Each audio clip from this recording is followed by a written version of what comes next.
हातखाली. भागचंद केशव कर्डिले, गेवराई तालुका नेवासा, जिल्हा अहमदनगर. माननीय गुलाबराव खंडागळे सर यांच्या मार्गदर्शनाखाली शून्य मशागत तंत्रज्ञान या पद्धतीनं शेती करीत आहे.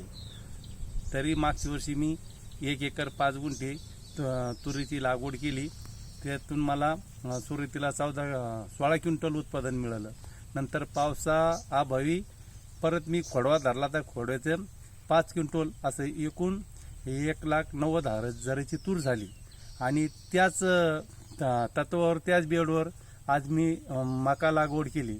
मका लागवड 7 जूनला केलेली आहे. तरी मका आता ही 2.5 महिन्याची झालेली आहे आणि अशा पद्धतीने मका आहे.